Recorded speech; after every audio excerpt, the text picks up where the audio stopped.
Malik stood quietly at the edge of the school courtyard, clutching the strap of his faded backpack as if it were the only thing holding him together. The morning air was crisp, and laughter echoed across the grounds where groups of students huddled together, talking and smiling like they had known each other forever. Malik felt invisible among them, yet somehow also exposed, like every eye was secretly watching him. This was his first day at Crestwood Academy, a school known for its tall brick buildings, polished floors, and children from wealthy families. Malik didn't come from wealth. He came from a small, noisy apartment shared with his mother and younger sister. His clothes were clean but old, and his shoes had small scuff marks that told stories of long walks and hand-me-down miles. As he walked toward the main building, he could feel the weight of silence around him. Some students glanced at him and then quickly turned back to their friends. Others just stared for a second too long, their eyes curious but cold. Malik lowered his gaze, pretending not to notice. He was used to it, used to being the new kid, used to people making quiet judgments before they knew anything about him. In class, he sat at the back, hoping he could disappear into the walls. The teacher, a tall man with sharp glasses, barely looked at him when he introduced himself. "This is Malik," the teacher said, waving one hand like Malik was an afterthought. "Make sure he gets his books." Then class continued as if nothing had happened. Malik opened his notebook and tried to copy the notes quickly, afraid of falling behind. But his thoughts kept wandering. He noticed how polished everything looked. The perfect rows of desks, the whiteboard shining under the lights, the students writing with fancy pens. Everything seemed like it belonged to another world, a world where he wasn't sure he fit. At lunch, Malik sat alone. The cafeteria was loud with laughter, the clatter of trays, and groups of friends sharing stories. Malik quietly ate the sandwich his mom had packed. He overheard whispers from the table next to him. "Is he on scholarship?" one girl asked. "Probably," a boy replied with a smirk. "He doesn't look like he's from here." Malik felt a sting in his chest but kept eating, eyes on his tray. He had learned a long time ago that reacting only made things worse. What none of them knew was that Malik carried a secret, something that made his heart beat faster than fear ever could: music. Every Sunday he played the old upright piano at the little church near his home. He had no formal training, just passion and countless hours of teaching himself. The piano was the one place where the world made sense, where the noise faded and only the music remained. But here at Crestwood he kept that part of himself hidden. He didn't trust this new world with something so precious. After lunch, he walked down a hallway lined with framed photographs of smiling students holding trophies. They all looked so confident, so sure of their place. Malik wondered if he would ever feel like that. He doubted it. In music class he stayed quiet, watching the others laugh and show off. When the teacher asked if anyone could play piano, Malik kept his hand firmly down. It wasn't fear, it was caution. He didn't want to be laughed at. He didn't want them to hear the music and think it didn't belong to someone like him. As the day ended, Malik walked slowly out of the building, his footsteps echoing in the empty hallways. He stopped at the grand piano in the corner of the music room, untouched and shining under the dim light. He ran his fingers across the keys, not pressing down, just feeling them.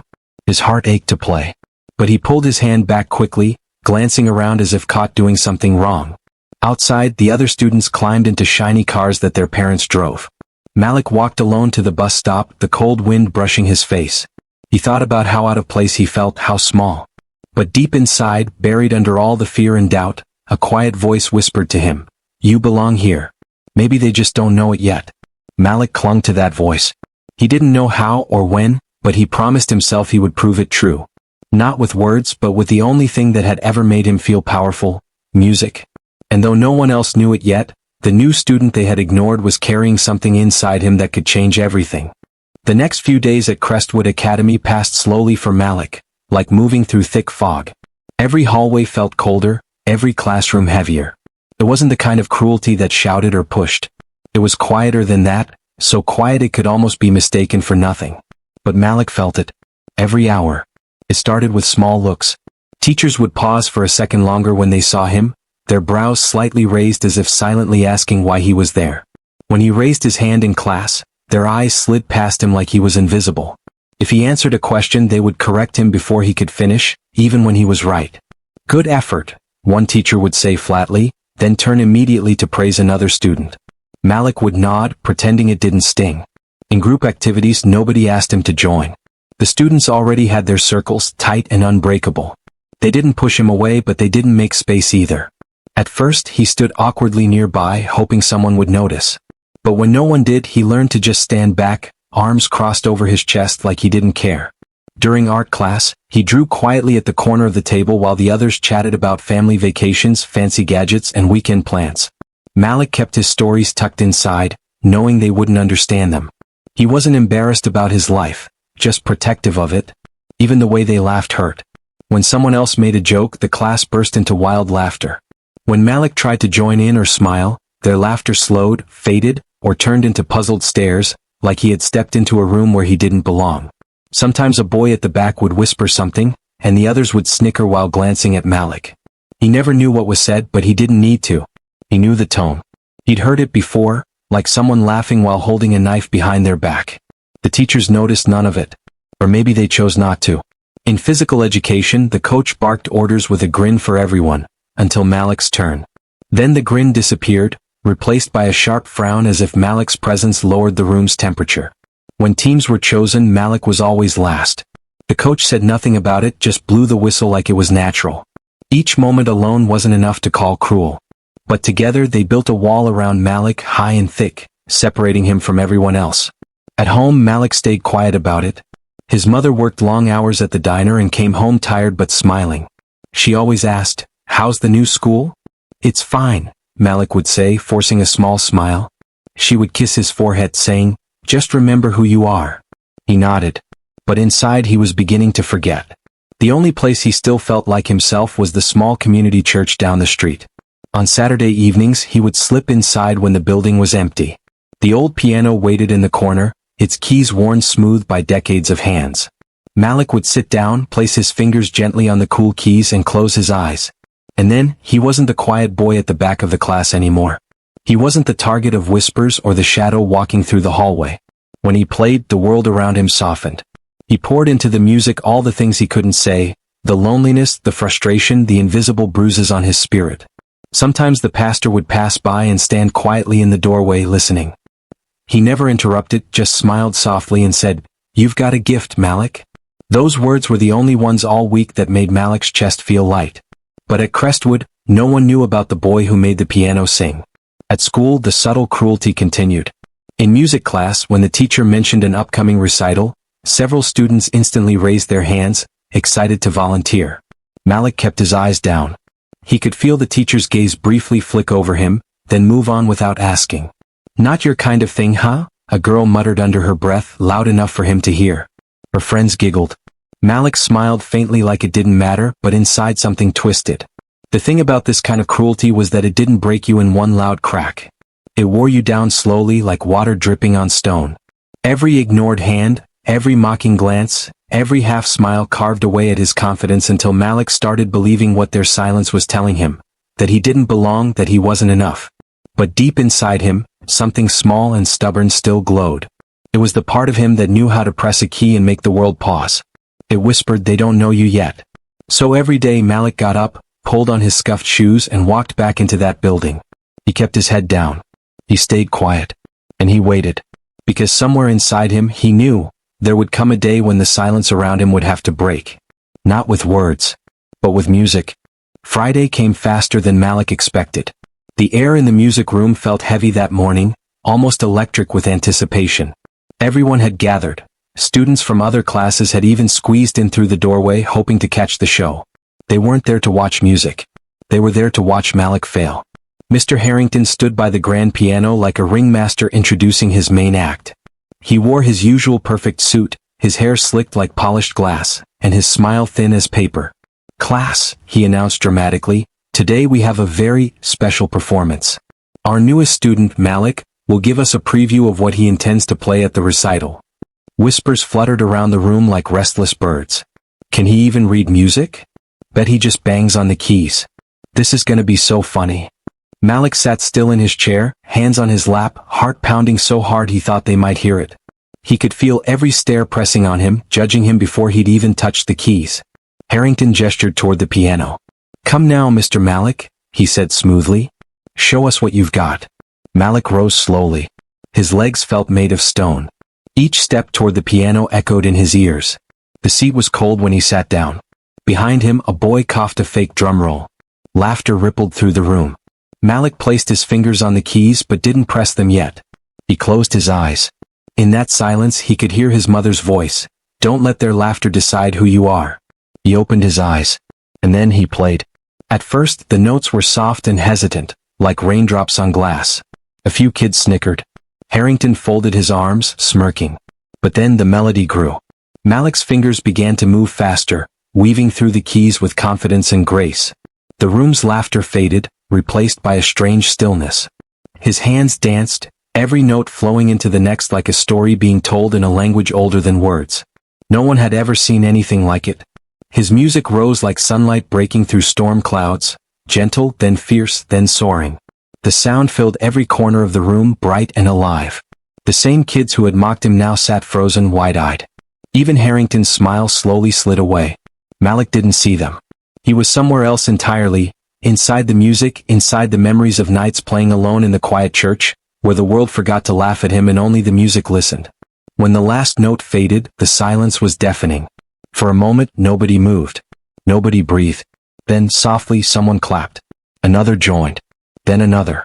In seconds, the whole room erupted with applause. Real applause, not the fake, sarcastic kind they used when teachers told them to be polite. This was raw and stunned and amazed. Malik stood slowly. He didn't bow. He just looked around the room, his eyes calm, steady. The same kids who had laughed at him now stared as if seeing him for the first time. Even Harrington was silent, his arms uncrossed, his mouth slightly open. "Well," Harrington finally said, his voice quieter than usual. "That was unexpected." Malik said nothing. He simply walked back to his seat, his heartbeat calm now, the storm inside him gone. The rest of class passed in awkward silence. No one dared whisper anymore. No one dared laugh. When the bell rang, students left slowly, glancing back at Malik like they weren't sure if he was real. As Malik packed his bag, a girl from the front row walked up to him. "That was beautiful," she said softly, and then quickly walked away. Malik stood there for a long moment, his hands still tingling from the music. They had set the stage to humiliate him. But he had turned it into his moment. He walked out of the room with his head high, while whispers followed behind him, not mocking this time but filled with awe. Everyone who had planned to laugh had been left speechless. And for the first time Malik smiled, not out of pride but out of relief. He had shown them who he truly was. The performance had ended, but its echo stayed behind like a shadow that refused to leave. Over the weekend, the school's hallways carried whispers of Malik's playing. It spread from one mouth to another like a rumor no one could resist repeating. "Did you hear him? He played like a real concert pianist." Mr. Harrington didn't even blink. He just stood there frozen. When Malik returned on Monday, something was different. It wasn't obvious at first. No one ran to greet him or suddenly offered friendship, but the silence had changed. Before it was sharp, mocking, filled with sneers behind his back. Now it was softer, curious. Eyes still followed him down the hall, but they no longer held the same coldness. They seemed thoughtful. Malik noticed it but said nothing. He kept his head down as he always did, clutching the same worn notebook where he scribbled music ideas when no one was looking. During math class, a boy who had once made fun of his shoes passed him a folded note.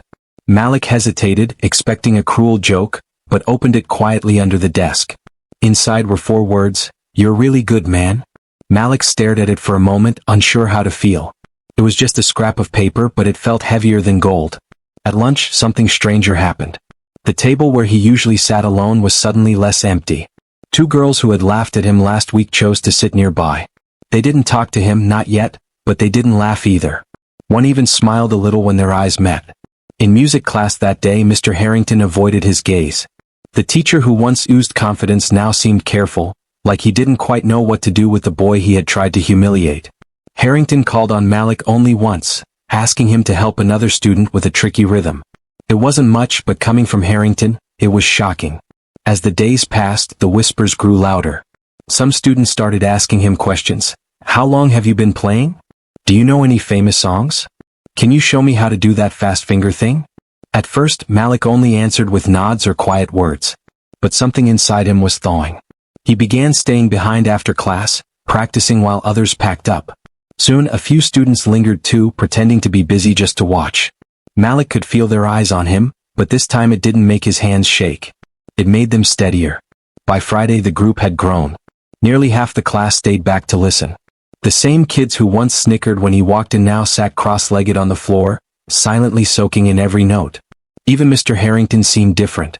He no longer barked at Malik or made sarcastic remarks. Instead, he watched from the back of the room with a strange, faraway look in his eyes. Malik didn't know it yet, but the performance that was meant to shame him had cracked something open, not just in the classroom but in the hearts of the people around him. One evening, as Malik was leaving the school, he heard footsteps behind him. It was the principal, Mrs. Whitmore, a tall woman with silver hair and sharp eyes. "I heard about your playing," she said gently. "Mr. Harrington said you left the entire class speechless." Malik looked down, unsure what to say. She smiled. "Talent like that deserves to be seen. We have a school gala in 2 weeks. Would you consider performing?" Malik's heart skipped. On stage. He opened his mouth to answer but no words came out.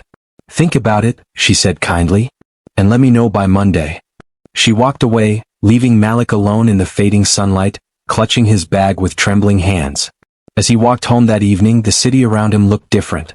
The same cracked sidewalks, the same buses rumbling past, but lighter somehow, brighter, like music had colored the air. For the first time, Malik wondered if he truly belonged here. Not as the boy they mocked, but as the boy they were beginning to admire. Over the weekend, Malik barely slept. Every time he closed his eyes, he saw the principal's silver-haired figure, her kind smile, and the words echoing in his mind, "Would you consider performing?" Performing at the school gala felt like standing at the edge of a mountain. It was terrifying, but also thrilling. On Monday morning, Malik walked into school with sweaty palms and a quiet determination. He waited until the final bell of the day and then knocked on the principal's office door. Mrs. Whitmore looked up from her desk, her eyes soft. "Yes," Malik said quietly, almost whispering. "I want to play at the gala." Her smile widened. "I was hoping you'd say that." And just like that, everything began to change. Mrs. Whitmore arranged for him to use the school's grand piano every afternoon. The same music room that once felt like a cage now became his sanctuary. After classes ended, Malik would slip inside and lose himself in hours of practice. But this time, he wasn't alone. At first, only 1 or 2 students lingered, sitting at the back of the room pretending to do homework. Then a few more joined, quietly moving closer. Soon, the empty seats around the piano filled with faces. Faces that had once laughed at him but now watched him with curiosity, even admiration. Some started clapping when he finished a piece. Others brought sheet music they wanted him to try. One afternoon, a boy named Ryan, one of the loudest kids who used to mock him, awkwardly approached as Malik packed his bag. Hey," Ryan mumbled, scratching his neck. "You're really good. Like actually good. I was wondering, maybe you could show me how to play that part where your fingers move super fast." Malik blinked, surprised. But he nodded. And just like that, something small and fragile began to grow between them. Over the next week, the group grew bigger. By Thursday, there were nearly 20 students sitting cross-legged on the floor as Malik played, their phones forgotten, their voices hushed. They didn't see the boy they had once mocked. They saw something beautiful. Mr. Harrington often stood quietly at the back of the room, no longer smirking, no longer condescending. Sometimes Malik even caught a flicker of pride in his eyes. The atmosphere around Malik changed like a slow sunrise. Students who used to ignore him now waved in the halls. A girl named Clara brought him a small packet of piano sheet music she found at home. Another student offered to design posters for his gala performance. And Malik, who had lived invisible for so long, didn't know how to respond. Part of him was still wary, still holding back, afraid that their kindness was just temporary. But another part of him, smaller, braver, started to believe it might be real. At home, Malik's mother noticed the change. He came back from school humming melodies, eyes glowing. One evening as he practiced on their old upright piano, she stood in the doorway with folded arms, smiling softly. "You're different these days," she said. "Am I?" Malik asked, pretending to focus on the keys. "You walk like you have a song inside you," she replied. He laughed shyly. "Maybe I do." As the gala drew closer, the excitement around him swelled. People whispered about what he might play. Some teachers who had once dismissed him now stopped him in the halls to wish him luck. For the first time, Malik felt something he had never felt at school: belonging. He wasn't just surviving anymore. He was being seen. And as he sat at the grand piano each afternoon, surrounded by the very people who once tried to break him, he realized something powerful. Music hadn't only changed how they saw him. It had changed how he saw himself. The night of the gala arrived draped in golden lights and nervous excitement. The school gymnasium had been transformed into something magical. Velvet curtains framed the stage, fairy lights glimmered like stars across the ceiling, and rows of chairs stretched out in neat lines, already filling with students, parents, and teachers dressed in their finest. Malik stood behind the curtain, clutching the edge of his jacket with trembling hands. He wore a simple black suit the school had provided, a little too big at the shoulders, but to him it felt like armor. He had polished his shoes until they shone like mirrors, and yet he still felt like the same quiet boy from the corner desk. His heart hammered. He could hear the crowd's low hum, laughter mixing with the rustle of programs and camera flashes. Somewhere out there, his mother was sitting in the front row wearing her best church dress. He imagined her proud smile and it steadied him, just a little. Backstage, Ryan and Clara stood nearby. Over the last 2 weeks, they had somehow become his closest allies. "You're gonna crush this," Ryan whispered, giving him a quick fist bump. Clara smiled warmly. "They don't know what's about to hit them." Malik managed a shaky grin. Then the lights dimmed. The principal walked on stage, her silver hair gleaming under the spotlight. "Ladies and gentlemen," she said into the microphone, "tonight, you will witness the extraordinary. Please welcome Malik Carter." A hush fell over the room. Malik stepped onto the stage. The bright lights blinded him for a moment, making the crowd melt into shadows. He crossed the wooden floor, each step echoing like a drum in his chest. He sat down at the grand piano, its polished surface glowing under the lights. He placed his fingers on the keys, and froze. Suddenly the fear roared back. What if he failed? What if they laughed again? What if this whole fragile dream crumbled in front of everyone? Then he caught sight of his mother in the front row, her eyes shimmering. She nodded once, slowly, like she believed in him more than the world ever had. Malik took a deep breath, and began. The first notes floated into the air, soft and delicate like falling snow. The audience shifted, leaning forward. The sound grew warmer, fuller, weaving through the silence like sunlight through clouds. And then, it soared. Malik's hands danced across the keys with fierce, effortless grace. He poured every piece of himself into the music, his loneliness, his quiet hopes, his hidden joy. The melody rose like a heartbeat, quickening, shimmering, filling the room with light. The audience forgot to breathe. Even from the stage, Malik could see their faces, mouths slightly open, eyes wide, mesmerized. The same teachers who once looked down on him now sat completely still, their pride and regret flickering across their expressions like reflections in water. Halfway through, something shifted inside Malik. The fear melted. The world disappeared. It was just him and the music, no judgments, no whispers, no walls. When the final note rang out, it hung in the air like the last spark of a fire. Then silence. And then, thunder. The applause exploded, loud and wild and unstoppable. People stood, clapping, cheering, whistling. Some students were on their feet shouting his name. Ryan punched the air like he had just won a championship. Clara wiped her eyes. Malik sat frozen, stunned. He had done it. He stood slowly, gave a small, shy bow, and the applause roared even louder. His mother stood too, tears streaking her cheeks, her hands clasped as if in prayer. For a moment, Malik just stood there on the stage, soaking it in, the lights, the noise, the joy. He was no longer invisible. He was no longer the boy they mocked. He was the boy who made them believe.